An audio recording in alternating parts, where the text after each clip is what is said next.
አሰላሙ አለይኩም ወራህመቱላሂ ወበረካቱ። ውድ የተከበራችሁ የዩቲዩብ ተከታታዮቼ ቪዲዮ ላይክ፣ ሼር፣ ሰብስክራይብ በማድረግ እስከ መጨረሻው ተከታተሉኝ እላለሁኝ። ዛሬ ደግሞ ወደ ሱቅ ወጣ ብያለሁና እስኪ አንዳንድ ነገር እንነጋገር ብዬ ነው ማለት ነው። ያው ስደት ላይ ስንኖር እንግዲህ ስደት መጥተን ቤት ይባላል፣ ቤት ይሰራል። ከዛም በኋላ ደግሞ እቃ ይባላል፣ እቃ ይሰበሰባል። ወይንም ኦንላይን እንጠልባለን ወይንም ደግሞ ከዚህ ታርጎ እናደርጋለንና እንደዚሁ ዞር ስል ከእናንተ ጋር ለምን አላወራም ብዬ መጥቻለሁ ማለት ነው። እስኪ እናንተም ሀሳብ አስተያየታችሁን ኮሜንት ላይ ያስቀምጡልኝ፣ እኔም ደግሞ የራሴን ሀሳብ ገልጻለሁ ማለት ነው። አብረን እንቆይ። እንግዲህ ብዙ ጊዜ ያው ከዚህም እቃ እንገዛለን ያስፈልጋል የምንለውን ወይም ደግሞ አላስፈላጊም ሊሆን ይችላል። ብቻ ግን ብዙ ነገሮችን እንሰበስባለን። ከዛም በኋላ ደግሞ ታርጎ እናደርገዋለን። ሀገር ቤትም ሊሆን ይችላል። በጠለባት አዘን በኦንላይን እንገዛለን። ግን ይሄ ሁሉ አስፈላጊ ነው ብላችሁ ታምናላችሁ? በተለይ ደግሞ ህይወታችን ያላወቅን ሰዎች ማለት ነው። እዛ እንኑርበት የምናውቀው ነገር ከሌለ አስቸጋሪ ነው ማለት ነው። ስለዚህ እቃ መግዛት አስፈላጊ ነው ወይንስ አይደለም የሚለው ነው ዋና ፖይንት የሚሆነው ማለት ነው። እቃስ መቼ ነው መግዛት ያለብን የሚለውን እንወያይበት። እቃ መግዛት አስፈላጊ ነው ወይንስ አይደለም በሚለው ጉዳይ እቃ መግዛት አስፈላጊ ሊሆን ይችላል። ግን በምን ሁኔታ? ለምሳሌ ገና መኖር ሳንጀምር ህይወትን ሳንጀምረው እቃ መሰብሰቡ አስፈላጊ አይደለም።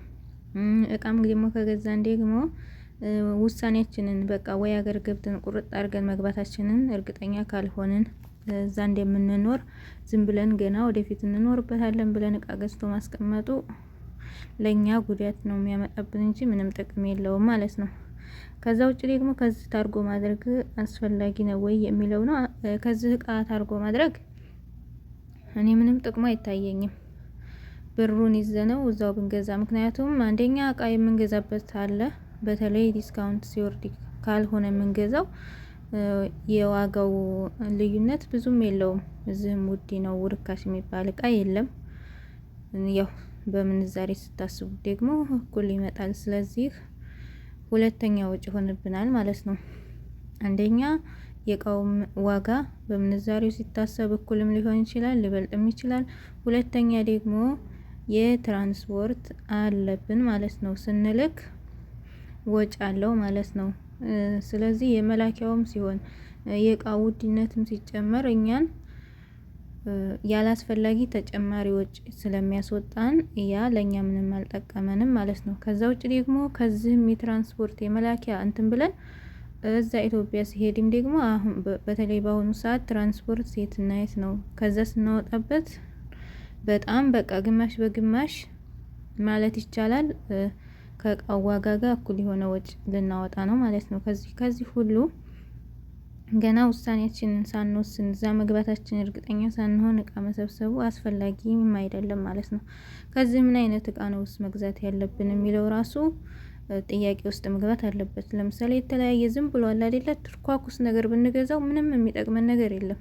በእርግጥ አንድ ማሽኖች ምናምን ጥሩ ነው ይባላል። ግን ሀገራችንም ላይ ደግሞ አሁን አለ ቆንጆ እቃዎች ማለት ነው።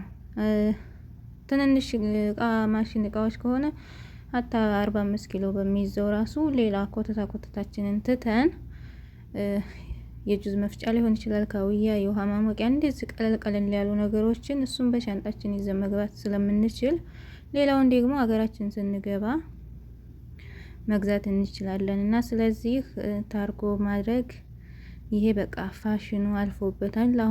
አሁን ላይ ብልጥ ብንሆን የተሻለ ነው ማለት ነው። ምክንያቱም ምንም የሚጠቅመን ነገር የለም። ትርፉ ኪሳራ ነው። እንደውም ብሩን ብንይዘውና በዛ ብሩን አስቀምጠን በቃ የእቃ ብር ብለን ካሰብነው ብሩን ይዘን ብሩን ሳናጠፋ ማስቀመጥ፣ ከዛም በኋላ አይተነው እዛ ሂደን ካየነው በኋላ ያንን ብር ካላጠፋ ነው ይገዛልናል። ምንም ችግር የለውም። ነገር ግን እዚህ ስንገዛው የማያስፈልግን መግዛት የሌለብን እቃ ሁሉ ልንገዛ ስለምንችል እሱ ደግሞ ለእኛን ኪሳራ ውስጥ ያስገባናል። ገንዘቡን ብንይዘው ይጠቅመናል ማለት ነው። ምክንያቱም ብዙ እቃ ከመሰብሰብ እንዲሁም ስራ መስራት ይሻላል። አንዳንድ እያሉ በቃ ዋና ዋና እቃ የሚባሉትን ነገሮች እንገዛለን። ከዛ ትርፍ መግዛት የለብንም እና እቃ መሰብሰብ ጥሩ አይደለም። የእናንተም ሀሳብ ምንድነው የሚለውን ኮሜንት ላይ ያሳውቁኝ። እና አገር ቤትም ይሁን እዚህ በቃ ብቻ ግን እርግጠኛ አገር ገብቶን መኖራችንን ማለትም በቃ የት እንደምንኖር እርግጠኛ ሳንሆን እቃ ብንሰበስበው ምንም ይጠቅመን የለም፣ ብዙ ያከስረናል ማለት ነው ከዛም በኋላ እና እቃ አትግዙ። እዚህም ሆነ ኢትዮጵያም ሆነ በእርግጥ ወጪው አይቻልም። ሀገር ከገባን በኋላ እቃ መግዛት አንችልም ምናምን። ለምን ያንን ለቃ ብለን አሁን የምናወጣውን ብር እኮ ካስቀመጥ ነው ኢትዮጵያ ሳንልክ እዚሁ ይዘን ብሩን ካላጠፋ ነው ይገዛልናል በሰዓቱ ማለት ነው። እኛ ብሩን ኢትዮጵያ መላክ ሳይሆን ያለብን ከመግባታችን በፊት ይሄን ያክል ለቃ መግዣ ብለን ገምተን ብሩን በዚህ ሀገር ማስቀመጥ። ከዛም በኋላ ልክ ሀገራችን ስንገባ በውሳኔያችን እርግጠኛ ስንሆን ያኔ ገዝተን እቃውን መጠቀም ብንችል አሪፍ ነው ማለት ነው፣ ቀድመን ከመግዛታችን በፊት። ምክንያቱም ያኔ ትክክለኛው ቦታ ላይ ነው ያለነው፣ እዚህ ጋር ነው የምኖረው በቃ ብለን ውሳኔ ከወሰን በኋላ ያኔ ብንገዛው አሪፍ ነው ማለት ነው። እኛን አያወዛግበንም ማለት ነው። ግን በፊትስ ገዝተን ቢሆን እኛ የት እንደምንሆን ምናምን እርግጠኛ ሳንሆን ስንገዛው አንደኛ እቃው ከአንድ ቦታ ወደ አንድ ቦታ የትራንስፖርት አለ፣ በቃ ብቻ ግን ብዙ ችግሮች ይኖራሉ ብዬ አስባለሁ። በአጠቃላይ እቃ አትግዙ ማለት ነው። ብዙ ብር ቢኖራችሁ ራሱ ወይ ደግሞ በአካባቢያችሁ ብዙ እቃ ነው አሁን የተለያየ ሙሉ የቤት እቃና ሟላ ቢባል ብሩ ብዙ ነው። ስለዚህ ቢያንስ ብሩን አስቀምጣችሁ በዚህ ሀገራችሁ ስገቡ መግዛት አንደኛ፣ ሁለተኛ ደግሞ እያደር ደግሞ በቆያችሁ ቁጥር ሀሳባችሁ ሊቀየር ስለሚችል ብሩን አስቀምጣችሁ ወይ ቦታ ወይ የሆነ ነገር ላይ ማዋል ይሻላል። ምክንያቱም አንድ ውሳኔ ቀስ ብላችሁ ስታስቡና ወዲያው አስባችሁ የሆነ ነገር ስታደርጉ እኩል አይመጣም ማለት ነው። ምክንያቱም ያንን ብር በቃ ካጠፋችሁት በኋላ የተለየ ሌላ ሀሳብ ቢመጣባችሁ ራሱ በቃ ወይኔ ይህንን አድርጌው ቢሆን ብላችሁ ራሳችሁን ጸጸት ውስጥ ታስገባላችሁ ማለት ነው። ስለዚህ እኛ እቃ ችግር ኑሮብን አይደለም ስደት የመጣ ነው። ስለዚህ እቃ ደግሞ ከሌላው በኋላ የሚመጣ ስለሆነ ብዙ እቃ ላይ ወጫችንን ቀነስ አድርገን ብራችንን ይዘን እያሰብን ብናሟላ የሚለውን ሀሳብ ደግፋለሁ በእኔ በራሴ ማለት ነው። እናንተ ደግሞ እንግዲህ ያላችሁን ሀሳብ አስተያየት ኮሜንት ላይ ያስቀምጡልኝ። ብዙ ጊዜ ያው እቃ ምናምን ያሳስበናልና ቤት ምናምን ከጨረስን በኋላ ወደ እቃ ነው የምንገባውና ብዙ ጊዜ ይህንን ነገር ከግንዛቤ ውስጥ ብናስገባውና እኛ ደግሞ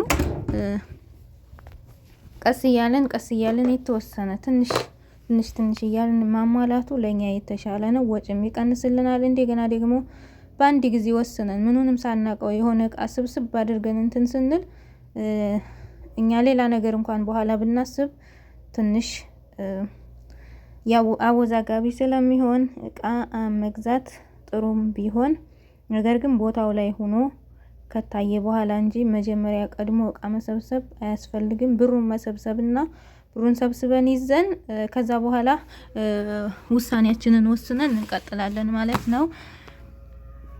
እና ይቅርታ አዛን እያለ ነበረ ተቋረጥኩኝ ማለት ነው። እና ብሩን ሰብስበን መያዝ ነው የሚያስፈልገን። እቃ መሰብሰቡ ብዙም ጥቅም የለውም እላለሁኝ። ምክንያቱም መኖር ስንጀምር ያኔ እቃው ይደርሳል ማለት ነው። ገና ኑሮውን ሳንጀምር እቃ ሰብስበን ማስቀመጡ ምንም ጥቅም የለውም ማለት ነው። ብሩን በዚህ ሀገር ቋጥራችሁ ያዙ፣ ይጠቅማችኋል፣ ይጠቅመናል ማለት ነው። መሸወድ የለባችሁም። ምክንያቱም እኛን ስለማይጠቅመን ማለት ነው። ዞሮ ቀድሞ እንትን ከማለት ቀድሞ አስበንበት ብራችንን ይዘን ከዛም በኋላ መኖር ስንጀምር ነው እላለሁኝ። ውዶቼ ዛሬ ይህን ይመስላል ቪዲዮ። እናንተ ኮሜንት ላይ አስቀምጡልኝ ሀሳብ አስተያየታችሁን እላለሁኝ። ስለተከታተላችሁኝም ከልብ ነው የማመሰግነው። በያላችሁበት ሰላማችሁ ብዝት ይበል። እናንተስ እቃ ገዝታችኋል ወይንስ አልገዛችሁም?